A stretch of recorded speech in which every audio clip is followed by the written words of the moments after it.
Hey guys, before this video starts, I just want to let you guys know that I've been really appreciative of all the YouTube subscribers and traffic and likes I've gotten over the past year or so that I've been doing these tutorials.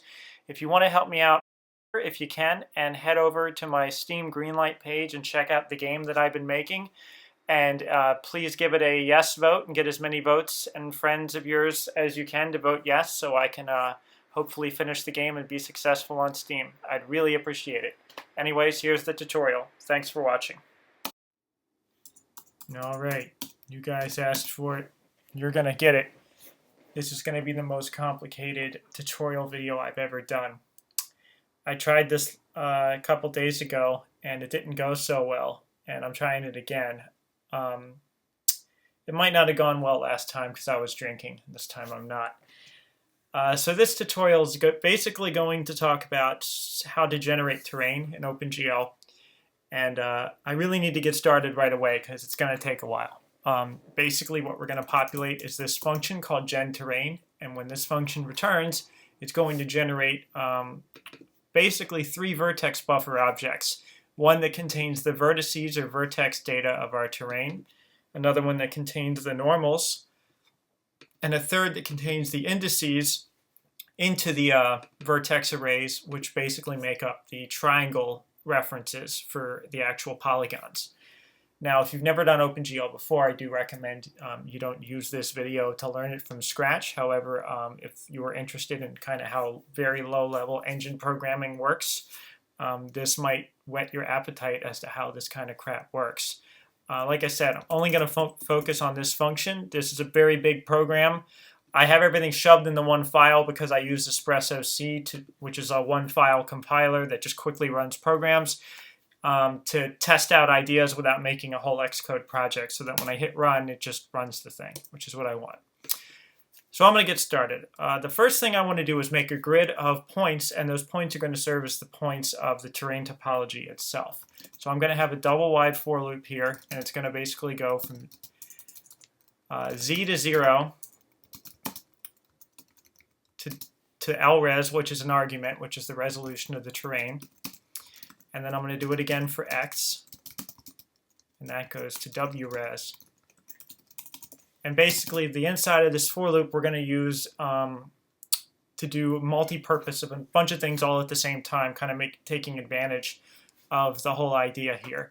Now, I may decide to linearize this for loop and not have it be in 2 dimensions to make things easier for me. But for now, what I'm going to do is kind of do both and have a variable called I, which keeps track of the ith index of the vertex that we're adding. And I'm just going to increment that at the end of the for loop at every single step. Probably crash and burn in this video too, but let's be optimistic. So first thing I want to have is a C++ vector to store the points, which I'm going to call verts, and the normals, which I'm going to call norms. And I'm also going to have a vector of uint3, which are the 3 tuple indices to make up basically triangles. So the way this works is we are going to want to compute the model space position of every point, and that's pretty easy. It's basically a float 3, which is a 3-dimensional vertex, and that's going to be equal to z 0 x. Of course, freaking did that backwards. Now, it's not exactly going to be x and z, but it's really going to be as a normalized system, and that's going to have to do with the width and height. Now, I'd like to have this terrain have a width and height that I'm just going to define as constants here. And what I'm going to do is I'm going to normalize the dimensions first, and then I'm going to scale it by my desired width and height. And the easiest way to do that is to just cast one of these to float and divide by the would-be dimension. This will make x and z for the model space position go from 0 to 1. And then, of course, I believe I can just do this if I have my operator overloads defined properly for float 3 up above. So I'm basically just going to do this. This isn't exactly what I want to do. I'd rather do... This really should be L if I'm going to keep using the word length for the z direction. So now we have normalized, and another thing I'd like to do is center the object in model space, and that's easy. I just subtract the width over 2 and the length over 2. Basically, subtract the center away from it. Now, basically, I've computed the ith vertex. So the easiest way to handle that is a couple things I'd like to do. For example, I know in advance the exact number of vertices I'm going to generate, which is basically equal to wres times lres, right? And by knowing that in advance, I could tell my vectors how big they're going to be in advance to be as efficient as possible. Tries is going to be more tricky. It's not exactly the same number. And now what I should be able to do is just say verts I is equal to this special value v. All right. So now that I have the position of my vertices created, I'm just going to initially set my normal equal to shooting straight up, which won't be correct for lighting, but it'll get me started before I do the actual part of the terrain height map offsets. So I didn't mention this in the beginning of the video, but this basically is a height field terrain method, which is also sometimes called displacement mapping, where I'm actually going to use an image here, which is called, that's the normal map, which is called height, that basically defines how high each vertex is going to be off the ground, where black corresponds to all the way down and white corresponds to all the way up. This is not fractal terrain. I've never had to do fractal terrain before, so I just haven't learned it yet.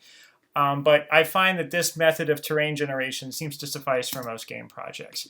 Also because calculating normal vectors from boilerplate C++ is a giant pain in the ass, I've stored the normals digitized in a normal map as well, and I'm going to kind of gloss over that part just to get them in, but I digress. For now, we're going to move on. So now I've generated my point field. I need to connect the points together into triangles. So I'm just going to shut up and think for a little bit here, because this part is not exactly straightforward and I don't want to get it wrong, and this is kind of where I can get hung up if I try to talk and code at the same time. So basically, I know I'm going to need something like this.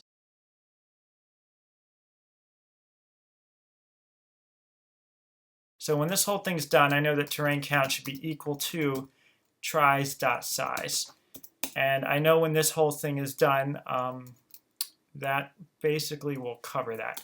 So here's the part where we're done with all the BS, but if I hit run, all right, we get a black screen. So probably wondering why, and that's because I actually haven't defined the OpenGL buffers yet.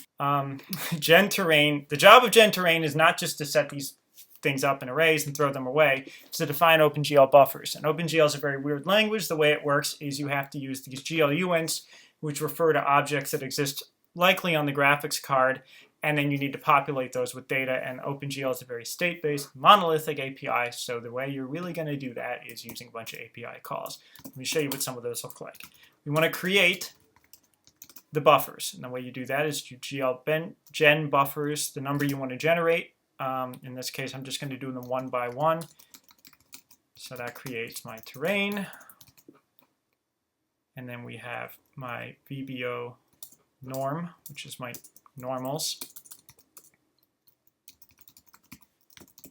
And then we have my EBO, which is going to basically be the triangle indices up there. So we've generated these three things, which is nice, I guess. Now we need to populate them, and the way you populate them is you bind them, the one that you want to currently set, fill the data in for. And then you do a special call, GL buffer data. This call is got a lot of arguments, and I believe if Espresso-C is going to access the internet properly, it'll tell me what they are. Target size data usage. Target is the same target that I bound to, which basically says it's a vertex array. Of course, my memory works for about 5 seconds. Target size data usage. Size is the size in bytes, so we have float 3 times verts size bytes, I think. I hope. And then the usage is just saying that we're going to use this once. That's what static draw means. We're not going to update it many times. It's just a hint to the GPU on how to handle this memory, where it's coming from. Okay. So I've generated the terrain VBO. I want to do that again and populate the normals. It's basically the same size, which covers that.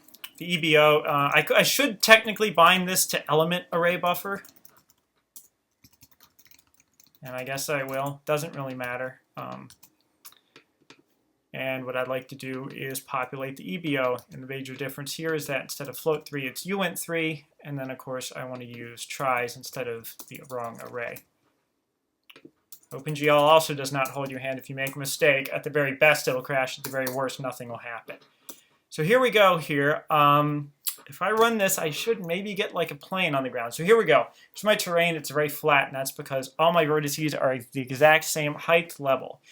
What's fun about this is if I did happen to make a mistake and screw up the connection of the triangles, I won't know until I start moving them around either, which will be really fun.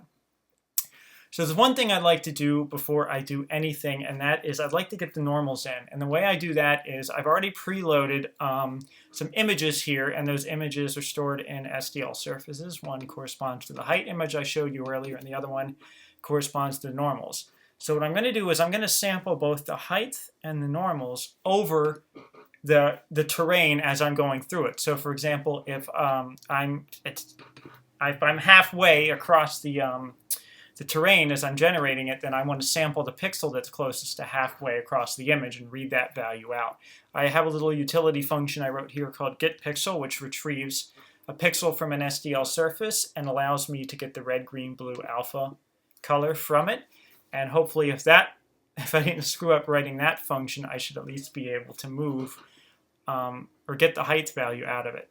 So the way I need to do that is I need to get image x and image y coordinates, which I'm going to call ix and iy. And the way I'm going to do that is basically, I'm going to initialize these to 0, even though it's stupid, I'm going to write down here. So basically at this given point, before I run this magic down here, I basically have x and z in terms, or v.x and v.z in terms of normalized coordinates, meaning they go from 0 to 1, which is perfect because if I was to take those and scale them by the width of my image and round it using a tutorial-friendly round mechanism. This is not the most efficient way to round something, but it's the easiest way to not confuse you guys any worse than I already have. So what I do is if I scale x by the width of the image, which is basically height theta, that's the name of my image, x, and I do the same thing for iy, I'll have the pixel value, the image coordinate closest to the terrain value that I want to read. So we have ix and iy. So what I'd like to do here is just retrieve a height value,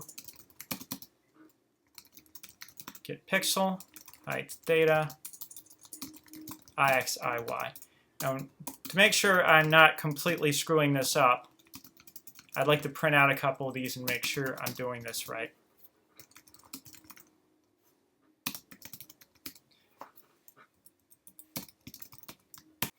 Okay, so we have many different varying values that look to be the red, green, or blue. I don't care because it's gray. That's what that 0xFF does. It just gets me the rightmost byte in the RGBA, triple or triplet or quadruplet, whatever.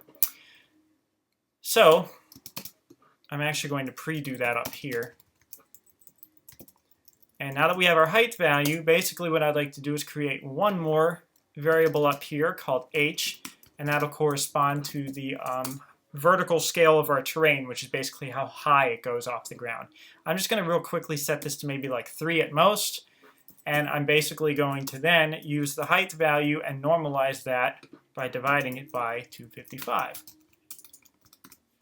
Once again, black will correspond to very low, white will correspond to very high, and I think at this point it should be easy enough for me to just set v.y, which started as 0, but now directly equal to the height value times h. And I know I'm going to need this again, so I'm just going to be safe.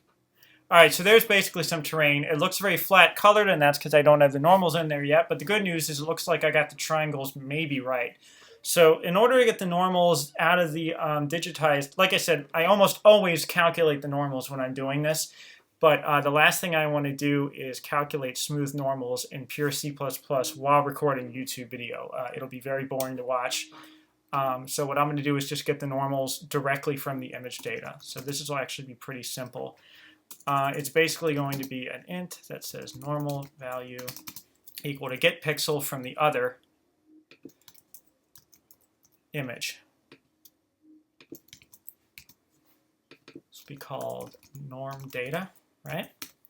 And basically what this will do is give me an RGBA red, green, blue, which corresponds to X, Y, Z data, which is basically a digitized normal vector. So if I were to look at this in terms of A, B, C, D, A is red, green, blue, alpha. Or the other way around, I never know the order and I'm just going to guess at it until I get it right. Hopefully this function will give it to me in the right order already. So normal value, real quickly, let's get this normal, and then basically with any luck we'll be done after that. So I got the normals all loaded in and set up right. Like I said, usually these won't come from a file, usually you'll calculate these, but for the sake of brevity of this tutorial I just loaded them in a digitized form. So I have everything set up right. Basically I've generated all in one giant loop the vertex positions. I've loaded the normals and provided those, the normal vectors, and I have defined, hopefully, what will be the proper triangle configuration for the triangulation of the points to make them into a polygon mesh. And when I run this, we should see some terrain. So I got some terrain rotating here with a really simple lighting shader. And you'll basically see that the terrain is following the topology of the height map, and that's really neat. And if I want to, I can, vary the height of this thing to make it maybe not so tall. So now we have some shallower stuff. I could make it bigger and scale it up. So maybe instead of by 10, I can do. So you basically can see that the technique works, and it's a pretty good one at that. So that's basically how terrain is generated in OpenGL. What I can go ahead and do here is just turn on a wireframe rendering mode to show you guys what the actual individual polygons look like. So you can see the individual triangles, and you can see that I got the configuration, perfect so that the individual triangles properly match up to the points that I've created in my point grid. And that is basically it. One last thing I'll show before I sign off here is what happens if I actually change the height field or the height map or the image that's used to generate this data and maybe make it a little bit different. You'll actually see a different effect. It's basically going to make it so that the entire height field seems much less high. So as a result of me doing this, I've made a quick change to the height field, and I'm going to go ahead and put a splotch there to see what that looks like. And I'm going to regenerate the normals real quickly from this image.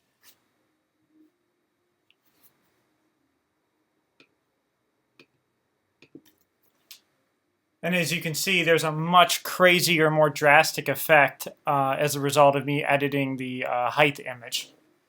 So that's basically it. That's all I wanted to show you guys. So I'm going to go ahead and end it here.